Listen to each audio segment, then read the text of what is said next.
Okay, I think people are still coming in, but nevertheless, in the interest of time, allow me to welcome all of you. My name is Patil Misika. I work at the OECD, and I'm very happy to welcome you to this webinar towards pay equity, how companies can move the needles for the Equal Pay International Coalition.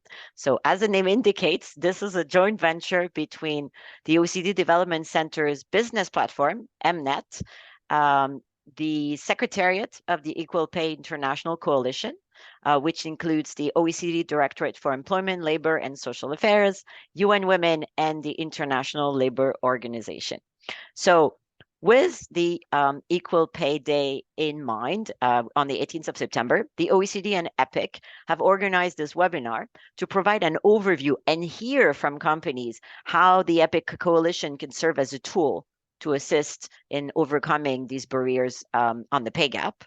And also, there are companies that are not part of EPIC that are also doing things on equal pay. So we wanted to hear from their experience and also hear how this coalition could be of support. So gender pay equality, well, we don't need to explain why it's critical.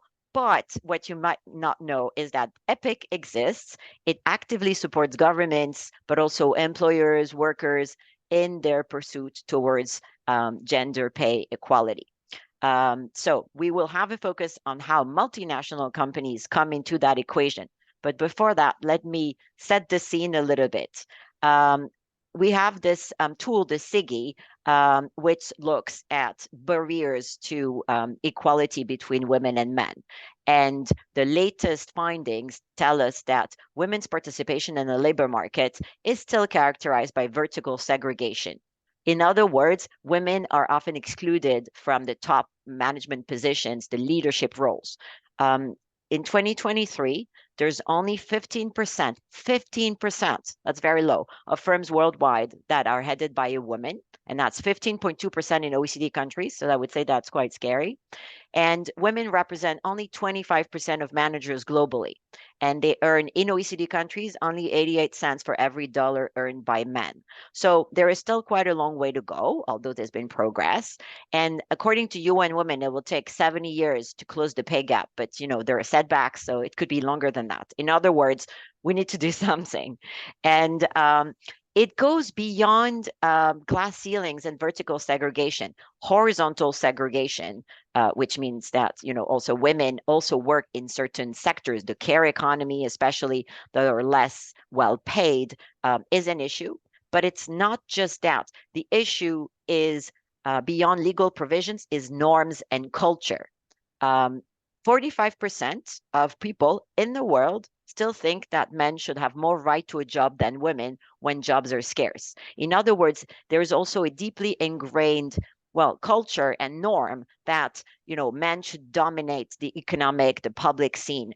35% of the world population believe that if a woman earns more money than her husband, it is almost certain to cause problems. And because it's human beings who make policies in companies, well, you know, that we have to take these cultural obstacles into account. And I'll finish by mentioning the motherhood penalty. Women with children are paid less once they have children. And in sub-Saharan Africa and South Asia, women with children are even more disadvantaged when it comes to their pay. So on that nuanced note that not all is positive and we still have a long way to go, let me give the floor to my partner in crime, Willem Adema, for his the other part of the opening remarks. Willem, over to you.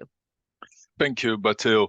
I will try to exhume your jubilation and positive approach. I may fail, but we'll give it a go.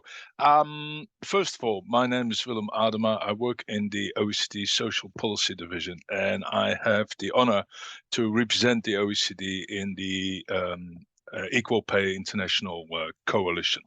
And as Batil said, gender pay differences are persistent globally, but also in the OECD. In the OECD, the gender pay gap is still 11.9% at the median for full-time workers. And recent of our work identified that 75% of that gender pay gap actually exists within firms. Men and women with similar skills. We looked at the data mapping employer and employee records. Women earn far less, and mostly that gender pay gap is concentrated in firms. Women and men, same skills, but different jobs, different responsibilities. And as you have guessed, women are much more likely to be in positions with less responsibility and less pay. The other 25% of the pay gap is because women still very often, as Batil already alluded to, are in low-paying sectors and companies, often to facilitate their work-life balance. Now, governments are trying to do various things around this. Let me just pick up two recent things. Recently across the OECD, but also, but in particular with a recent directive in the European Union, there are efforts to get fathers to do more care work. And these efforts are concentrated in making paid leave available to fathers and earmarked at them, targeted at them. And by now, the OECD average has 10 weeks of paid leave for fathers across the OECD. Some countries far longer, some countries shorter. What you'll see is that in some countries, like the Nordic countries and Portugal, 50% of the users of parental leave, or close to 50% of the users of parental leave, are men. That's not bad. But when you look at the time for which they use it, it doesn't go any further than 20%. And that's Sweden and Norway and Portugal. So, I mean, you can imagine that the situation is worse in many other countries. Other recent policy development is pay transparency. Just over 50% of the countries now mandate employers in the private sector to look at their pay and analyze their gender pay gap. And 10 countries have gone so far to embed that in a more comprehensive process, often involving auditing. So there are initiatives out there which companies will reflect on, will use. To what extent is it possible for men to take leave? To what extent do companies report on their pay differences? And I hope to learn from the companies around the table on those issues. As you will have noticed, probably at the beginning, there was a little sign saying that this is being recorded. So I thought I'd better mention that. And the other thing is, please put your questions in the chat and we will get them and we'll try to use them later on after the first panel interventions to get the debate going. So please do that. Then the first part of the presentations it will be done by my colleagues from the ILO, Elena Dedova, Jocelyn Chu, and Valentina she's from UN Women, sorry, and Valentina Petrini, she is from the OECD. I have the great privilege to have her in my team. And they will present on EPIC and what it does. And they have been working in the various organizations since 2017, 2020. They all work in the EPIC Secretariat, and they have all been involved in work on non-discrimination, gender pay gap research, and they are all experienced professionals in the area. Ladies, Elena, I think it's you who starts, but I'm not entirely sure. So that's over right. to you. Hi, William. Hi, everyone, and thank you for this introduction. Let me try and share the screen.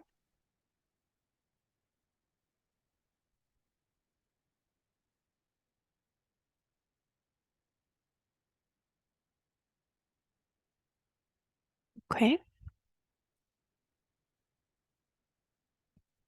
Can you see my screen? Yes. Good. Okay, let me start. So Equal Pay International Coalition, which is also known as EPIC, was launched as a multi-stakeholder partnership in 2017 during the UN General Assembly. Seems like it was tomorrow. This was done to step up the efforts and find solutions on how to achieve equal pay for work of equal value at the global, regional, and national levels. The coalition is led by 3 organizations, as you may see, the ILO, the UN Women, and the OECD. And these 3 agencies have very distinct mandates and constituencies. But at the same time, they are very complementary, and this is, of course, beneficial to accelerating the impact of the coalition. EPIC contributes to the achievement of SDG Target 8.5, which focuses on equal pay between women and men for work of equal value. As we know, unequal pay is one of the most persistent barriers to women's success at work and to economic growth in general. And overcoming this barrier, in addition to empowering women, can have a significant impact on achieving other key goals, such as promoting inclusive societies, reducing poverty, and creating conditions for decent work and gender equality. Hence, EPIC contributes as well to SDGs 1, 5, 10, and 16. EPIC was built on the recognition that efforts to combat the gender pay gap can be accelerated through leveraging expertise across a diverse range of stakeholders. And for that reason, the coalition brings together a very impressive set of actors with different areas of focus and expertise. Those are governments, workers and employers organizations, the private sector, academia, and civil society. And EPIC is growing fast. It currently comprises of 58 members, 24 of which are governments. Now let me talk about the structure of EPIC. There is the secretary. Yes? Remember to just change the slides. Oh. They're not moving on our screens. Oh, why is that? Let me share it again.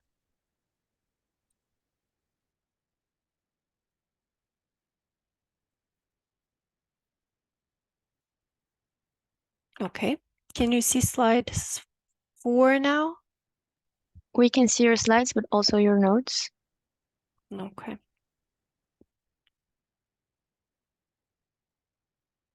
Elena, if you want, let me share it and you will tell me next, okay? Oh, great. Thanks. Thank you so much. Let me stop sharing then. Okay, good. Can you please go to slide 4?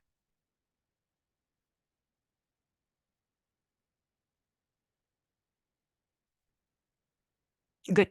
Thanks so much.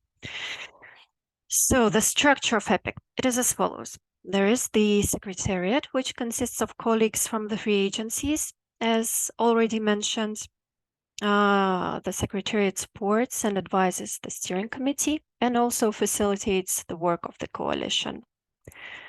Then we move to the steering committee. It guides the activities of the coalition. It facilitates strategic coherence at the global, regional, and national levels and provides directions and leadership on action to achieve equal pay for work of equal value. It is currently chaired by Canada, with members including Egypt, Iceland, Jordan, New Zealand, Panama, South Africa, and Switzerland, as well as ITUC and the IOE. And EPIC members contribute to EPIC activities by sharing knowledge, tools, challenges, and solutions, as well as taking part in the awareness raising. They can also support the implementation of agreed policies and strategies adopted by EPIC. Thank you, and I will let Valentina continue. Thanks, Elena. Yes, so I think you have already mentioned a few of the important points that contribute to the building blocks and the rationale behind this initiative, but maybe to just recap and mention how we operate through EPIC and why we do so. So we operate at a global, at a regional, and at a national and organizational level through different activities. Generally, our activities at a global level consist of events or communication and advocacy campaigns. We are building a knowledge sharing platform so that our members can exchange among themselves about policies, but also we try to have a more regional focus. So we have, for example, last year we held a webinar in Asia and so on. So we really try and tackle the issue of equal pay, considering also geographical differences. So we try and foster dialogue, exchanges among the key stakeholders that want to operate in the field of equal pay. And then a much more kind of hands-on support comes, of course, at a national level, where on one side, EPIC tries to boost and improve national legislation around equal pay, but also we try and foster the exchange of policies so that really countries can have more robust policies, tools, practices for equal pay, but also better enforced mechanisms to achieve equal pay. And all of this through actions that are meant to strengthen capacities of the key actors that are operating in the field. So you see in the second column here, so through all of these actions, we aim to achieve a number of outcomes, from increased awareness to stronger commitment to strengthen cooperation, but also enhanced knowledge and practices, but also the production of more and better empirical evidence and data on the gender wage gap, as well as actions towards the ratification of the Equal Remuneration Convention of the ILO number 100 and increased media coverage. So through all of these outcomes, we consider that we will contribute to reducing the gender pay gap by 2030. Next slides, please. And maybe to just give you a snapshot of what types of activities we are doing, and this is very easy. You can just browse in our website and you will see exactly the same, but just to let you know what you will encounter if you actually land on our website. So on one side, we try and promote knowledge through articles and blogs around the issue of equal pay, pay gaps, etc. We have a database of resources and tools with really this aim of providing access to specific tools, specific mechanisms, that can be of use for stakeholders, governments, companies, unions, you name it, that want to ensure equal pay for work of equal value.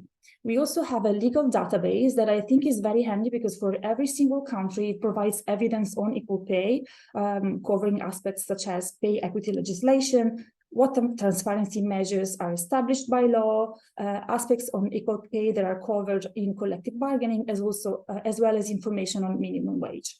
And then a big part of our activity are, of course, events like the one we have today. Some of them are close to members, some others are open to the general public, some others can be more targeted, like the one of today, to companies, for example. And maybe just to mention the upcoming one, that is a very important one for us, is a high-level pledging event that will happen in person only in New York, where key stakeholders of EPIC will gather and will make their pledges in terms of how they plan to achieve equal pay for work of equal value between, or at least what they want to do to contribute to equal pay between now and 2026. Thank you. And next slide, and over to Jocelyn. Jocelyn, please.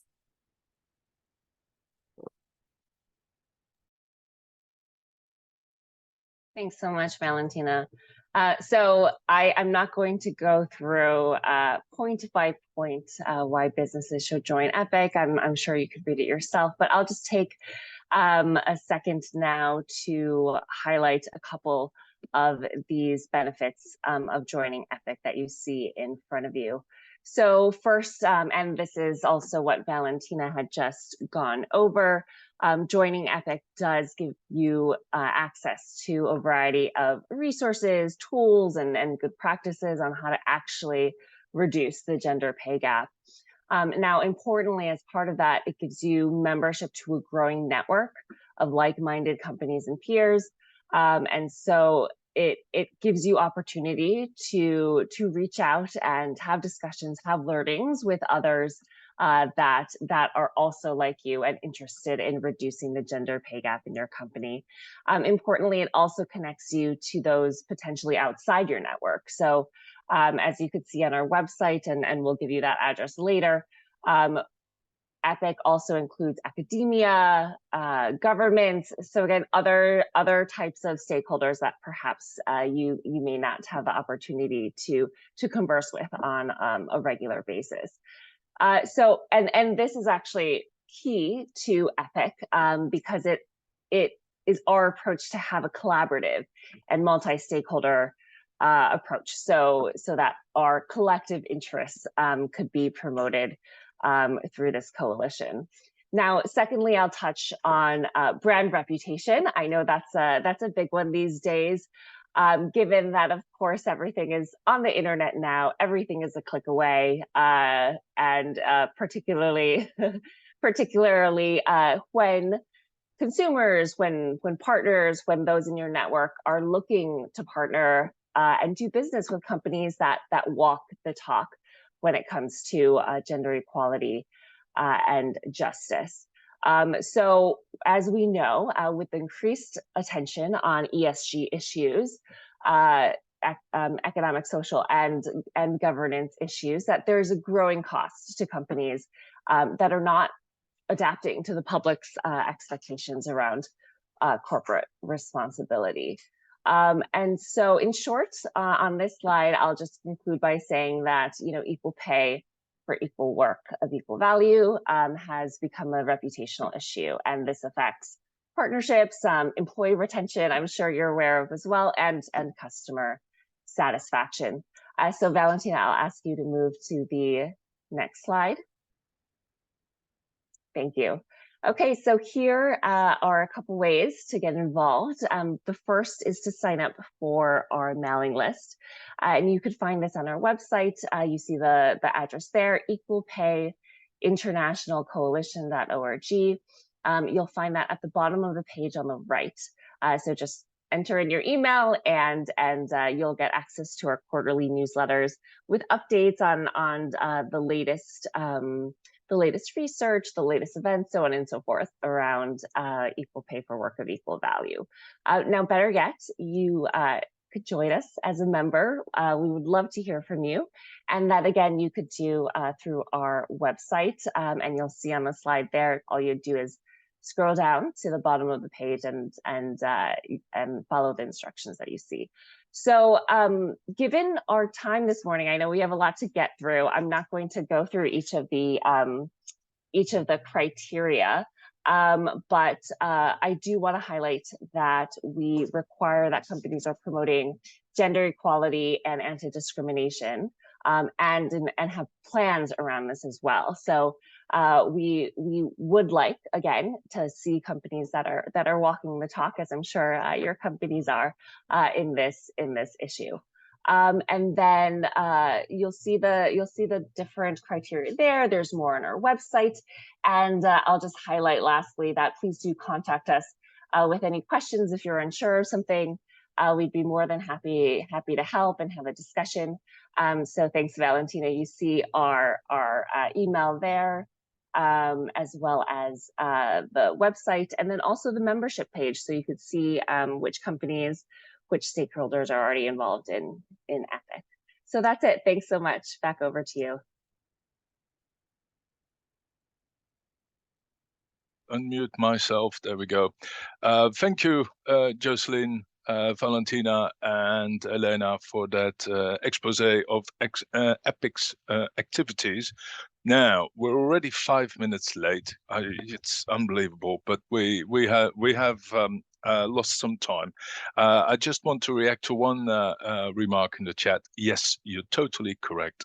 It isn't that we should take for granted that women should be the ones looking for work-life balance. This is very much an issue for men too. I agree with you, and I will try to be even more careful in my language later on. But now we are going to the representatives of companies, and we are going to start with Marcus Priest. Marcus is a global reward leader with Novartis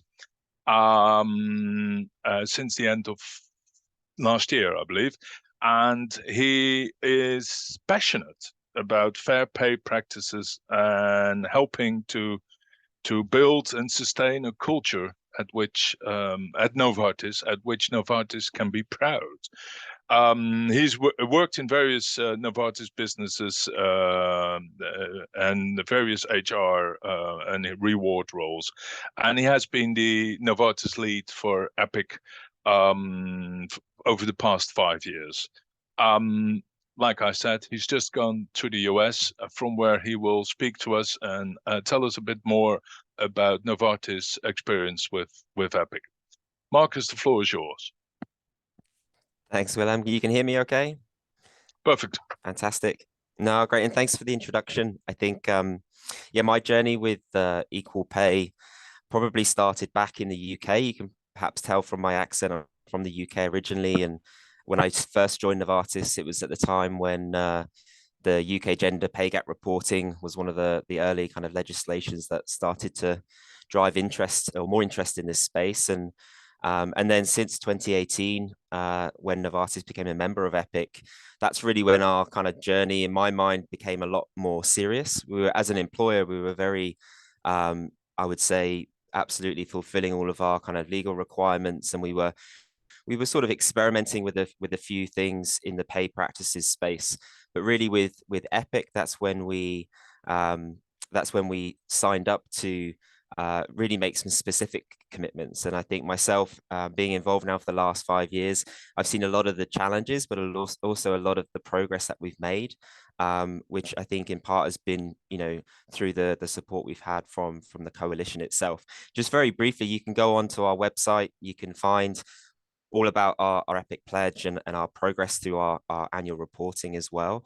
But really, our Epic Pledge was very much trying to combine two key things. So fundamentally an aspiration to achieve our gender balance in management, which I know is well talked about in various circles, and for us as a company, that was a clear commitment that we wanted to do to become a more diverse employer, particularly at the more senior levels of the organization.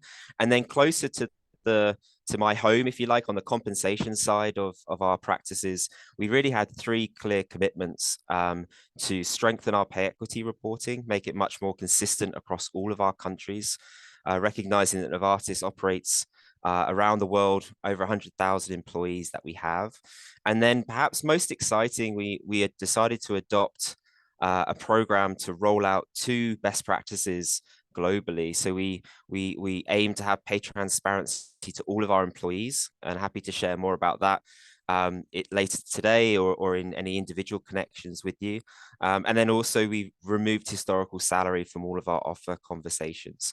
So that in a nutshell was really our commitments that we made through Epic. And when I was reflecting, when Willem and the team reached out, what do I think about Epic? What are my reflections, I guess, over the last 5 years? The first thing for me, I would say that Epic really created the momentum internally. For those of you that I've spoken about before, one of the key strengths in Novartis has been the sponsorship that we've had internally, all the way up to our CEO. And I think that partnership with Epic and everything that Epic represents, I think has really helped to kind of initially build that sponsorship and also maintain it over time. And also there was a comment made about the reputational side of it. I do think it's hard to quantify these things, but certainly when we talk about our commitments at Novartis and our kind of contributions beyond Novartis through the Epic Coalition, I think it's definitely a sense of pride for our employees to know that this is something that Novartis is taking seriously beyond just our immediate company. And then I think the key thing that was highlighted, but from my personal experience, is really the connectivity that we get through the coalition. The team have kind of outlined all the different partners. For myself in particular, I think that connection to other private employers really helps. We've had a number of discussions in group settings, but also kind of follow-up discussions as well to help kind of shape our plans and work through our challenges together. But also to hear from the other stakeholder groups. It's great to have the different perspectives. As I think at the heart of the coalition, it's really about trying to bring about more meaningful change together beyond one individual company. And the wealth of insights, it's the whole world of pay equity can be very complex for an employer to navigate, particularly when you are operating in multiple countries with multiple country legislation. So I think the materials that the EPIC team have put together is a constant source of support and insight. Yeah, I think with that, Willem, I know you mentioned that we're running a little bit, so I'll pause there. I'm happy to take any questions, and I'm also happy to connect outside of this forum. So don't hesitate to reach out if you'd like to know more about what we're up to at Novartis. Thank you, Marcus. Yeah, you're right. I will move on, but we'll probably get back to you also with questions later on. So, but thanks for that. We're now moving to Iris Melendez, or Iris Melendez, and she's a Vice President Talent and Diversity at Organon. She focuses on building a positive employee experience with diversity at its core in Organon, and she leads a global team of professionals across HR functions, talent development, talent attraction, workforce analytics, etc. She has worked in various other companies prior to being at Organon. Iris, please, the floor is yours. Thank you, Willem. I will answer to either Iris or Edis. All right, okay. Yeah, I thought it might be useful just to talk about some of the barriers that that companies may experience and that listeners on the webinar today may be grappling with. We, Organon, have been recognized in Bloomberg's Gender Equality Index in 2023, which we're really proud of. But that doesn't mean we have it all figured out. There are definitely challenges that we contend with every day. The first one, Marcus alluded to, when you're a global multinational organization, how do you think about consistency? The term pay equity assumes a certain amount of consistency in your practices, but we operate in 75 countries, or I should say we have employees in 75 different countries.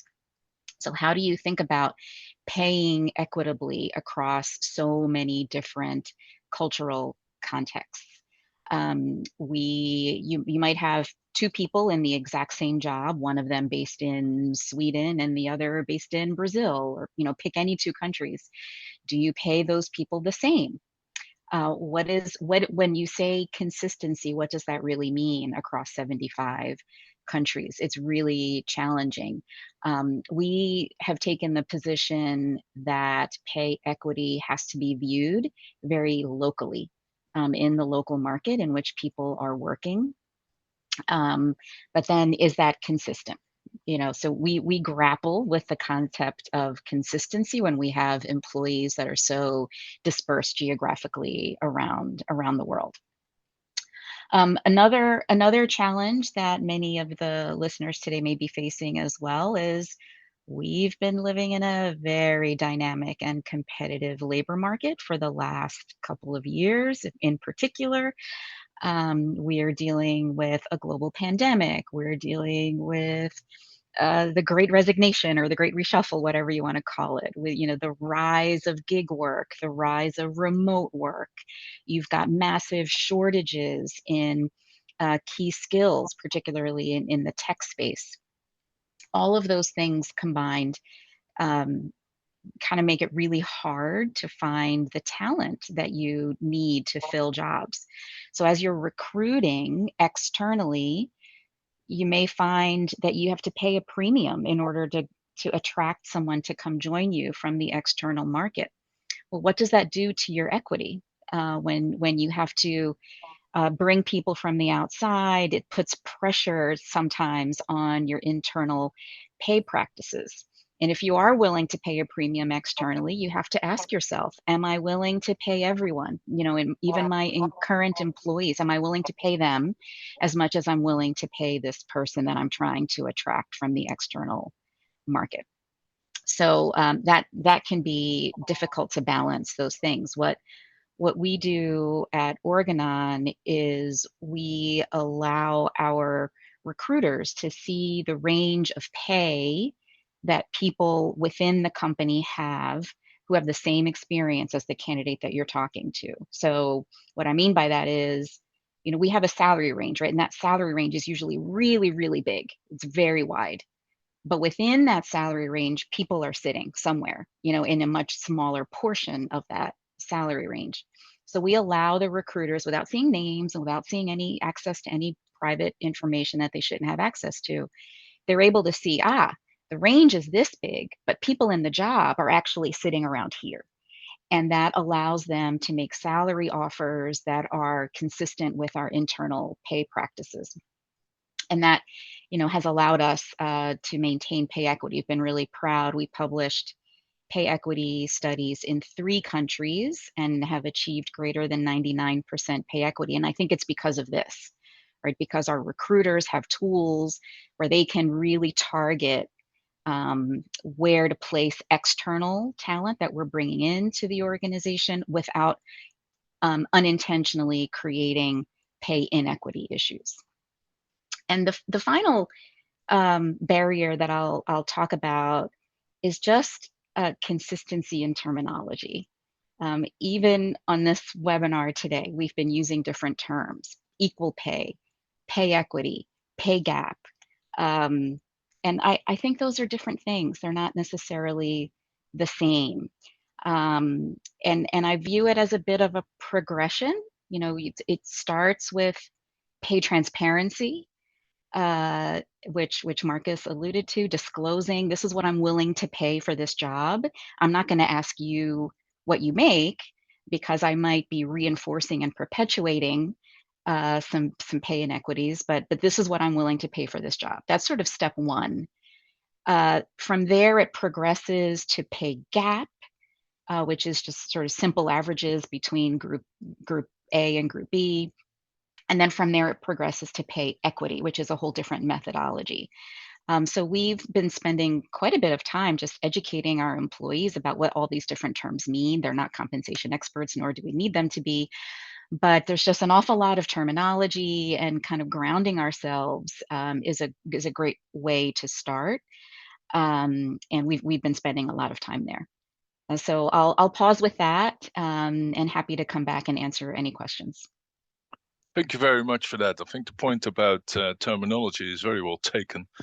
We have used interchangeably terms which actually mean something very different from each other. So that point is very well taken. Very interesting to hear from you about the difficulties with paying different pay scales, different wages to people in different countries, whilst they otherwise might do the same job. Very, very interesting point. We have to move on, and there we can move on to L'Oréal. And L'Oréal here is represented by Margaret Johnston-Clark. She is the Global Chief of Diversity, Equity and Inclusion Officer in the L'Oréal Group. And she has 30 years of experience working in the area. I will not go through the list of companies she's worked for, but a bubbly company caught my eye. But Margaret also, more seriously, has been awarded the Chevalier de l'Ordre National du Mérite, and in 2019 received the Women Economic Empowerment Award from Global Invest Sustainability, a GAFI Awards. So those are important recognition of your work. And but please tell us a bit about how L'Oréal has made remarkable progress in reducing the pay gap in its company, eliminated even since 2019. Could you say something about the initiatives and the measures which led this development? Yes, thank you very much. So hello, everyone. It's been, thank you for inviting L'Oréal and inviting me to join this panel. I think I'll start off by just saying the fact that so L'Oréal is a leader in the beauty sector, but a lot of people may think that the beauty sector has always had a lot of women at different levels of the company, including in their leadership. Actually, that's not entirely true. The company's over a century old. It was created by a chemist who was a man. Today, we have almost 90,000 people worldwide. We're based here in France. And it really all started in the 60s, but more specifically, really in 2002, with the creation of an actual position focused on gender equity and disability. That's how it started in the US in one of our subsidiaries. And then in 2005 came to global. And since then has put together several policies in different fields, but on the topic of today, gender pay gap and gender equity really started in 2007.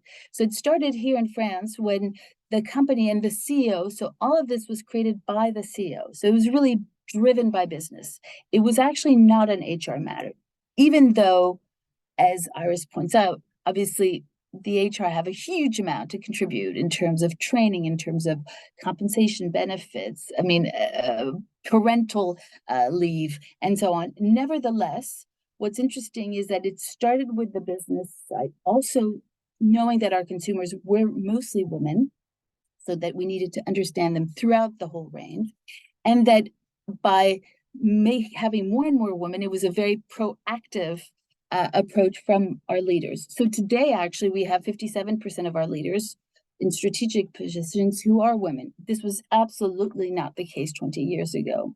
So we really started in the first commitment was gender pay equity. So that journey started here in France. And as you just said, we did start measuring it, and we went from 10% to closing the gap here in France by eliminating the average or the mean. So this is something that was very focused and very HR driven. Once this was done in 2020, we decided to really roll this out globally, and we did this with the EDGE certification. So we were able to create a tool to enable not just the HR but also the managers to really be able to move the needle together. And when there was still a pay gap or a gender pay gap inequity, to really tackle it and to see. So this was I would say, what's important to note here is that it's not only one department's initiative, nor is it a country department. It's a global. So there's the gender pay issue, but also with the access to leadership, access to parental leave, whether you are a co-parent or a parent, access to also having external audits on a regular basis help us here at Global make sure that we are putting into place all of these policies, but also rolling them out and taking into account local legislations. So we do this in most of the countries where we operate with 2 international organizations, EDGE and GIS, which enables us to kind of go through gender certifications, revising, practices and policies. So these are things that we have done holistically over the last few years, and this is why today this commitment to promoting gender equality continues, and gender pay gap is one of the things that is, but it's just one of the items, and it has to be really a strategic. It has to be part of the agenda, and it cannot just be an HR-driven topic, if I may, at least in our case.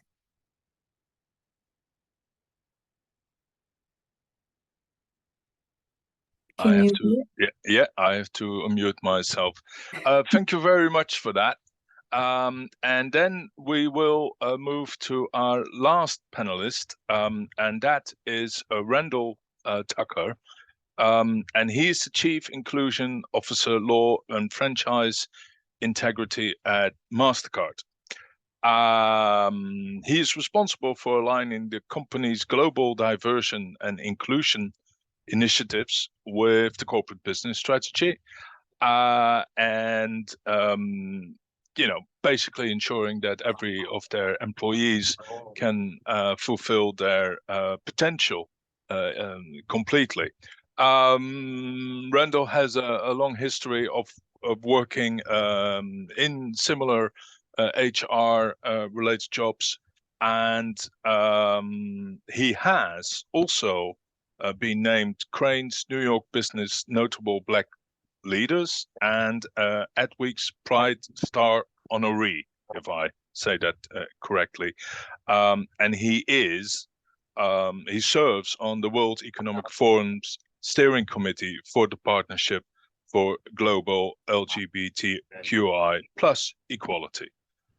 Randall, with Mastercard, you're committed to reducing and eliminating the gender pay gap across all managerial positions. Could you provide insights as to how you do that, as to what metrics you use to achieve your aims in this regard?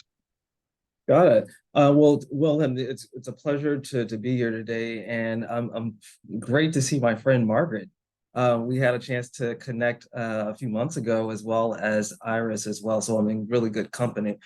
You know what? We're proud to at Mastercard have reduced the pay gap, but that journey will not end until we actually have it eliminated.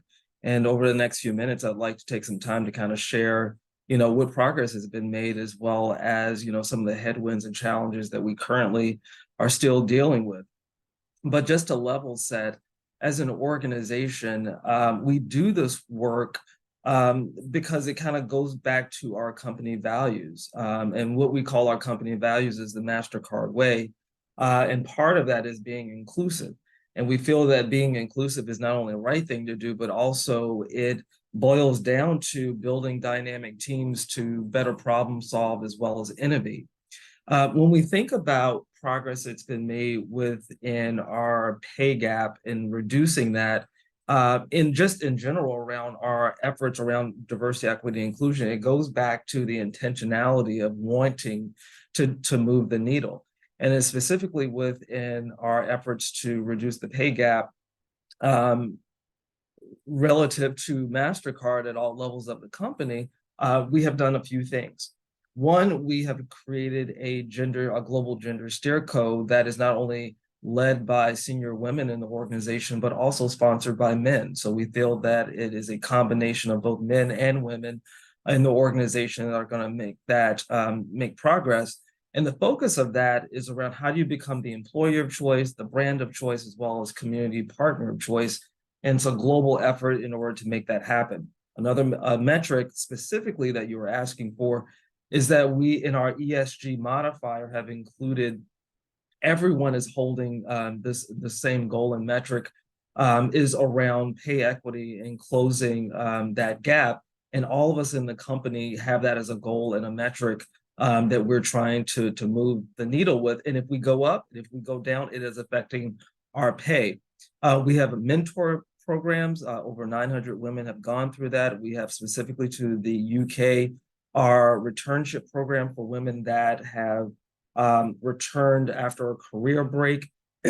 We've also done things like creating the pipeline of the next generation of women with our Girls for Tech program, which if you don't get exposed to something, you're never going to know that there's an option to even do it. So we wanted to introduce STEM to young girls, and we've already committed to having over 3.6 million young girls being exposed to the STEM programming because of our efforts. What I say the challenge has been, and I heard that Iris as well as Margaret were saying that the nomenclature of the names of like what's pay equity, pay gap, what is all of that? I'll just describe it as if we are looking at job for job in our company, we have pay equity. So if a director is making a male director, female director, they're making the same amount of money. But when we aggregate all men and all women, there is still an opportunity. And that opportunity is shown that we need to have more women in very senior level roles in our company.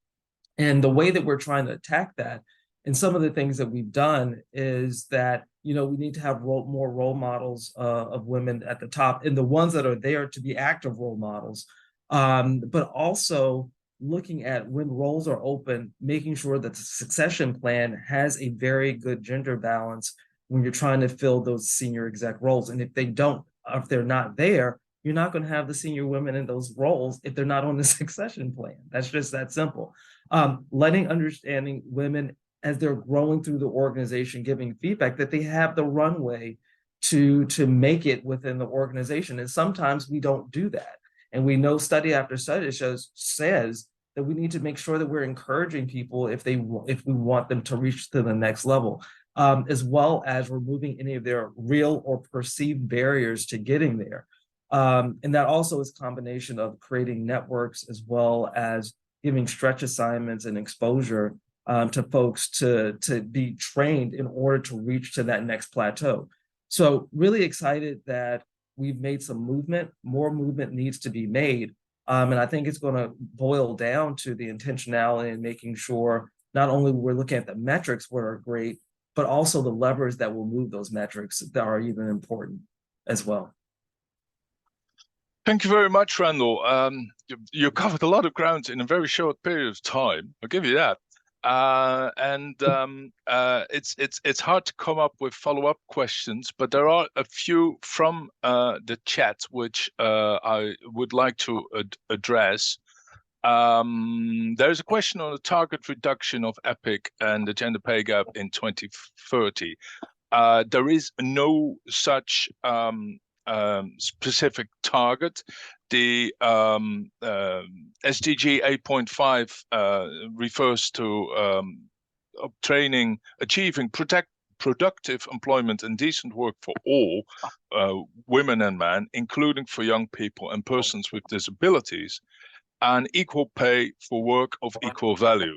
So that implicitly says to reduce the gap completely, but that's not what it explicitly says. It would be hard if only for the fact that gender pay gaps are often defined very differently. So you would first have to define them consistently across organizations and the world, and before you can seriously consider some target setting.